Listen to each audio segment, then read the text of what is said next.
அவருக்கு முதலில் என்னுடைய அன்பான நன்றியை தெரிவித்து வருகிறேன். அதாவது நான் பேசும்போது கூட சொன்னேன், இனிமையாக பழகுவேன், பண்பாக பழகுவேன், பாசமாக பழகுவேன், யாருக்கு என்ன தரணும்னு எனக்கு தெரியும். அதே போல் கழகத்தலைவர் சொல்லியிருக்கிறாங்க, நீங்கள் தோற்றாலும் போய் ஜனங்களுக்கு நன்றி சொல்லிட்டு முடியும் அப்படின்னு சொல்லியிருக்கிறாங்க. அந்த அடிப்படையில் தான் இன்றைக்கி வந்திருக்கேன்.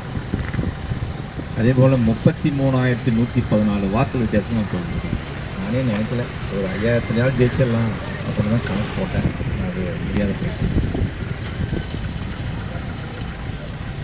அந்த அளவுக்கு என் மீது பாசம் வச்சு பட்டு வச்சு வாக்களித்த வாக்காளர்கள் மக்களுக்கும் வாக்களினா கூட அவங்களுக்கும் நன்றி சொல்கிறேன்.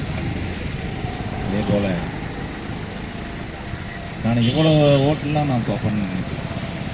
ஓட்டில் பார்த்தா ஒரு 33,114 ஓட்டு, இவ்வளோ ஓட்டில் கணக்கு பார்க்கணும்னு நினைக்கல. வெற்றி வாய்ப்பு இழப்ப நான் நினைக்கல, கருதல. ஒரு 5000 வாக்குகள் வித்தியாசத்தையாவது நம்ம ஜெயிச்சிடலாம் அப்படின்னு ஒரு கணக்கு போட்டேன். ஆனால் அது தப்பாக போச்சு. ஆகவே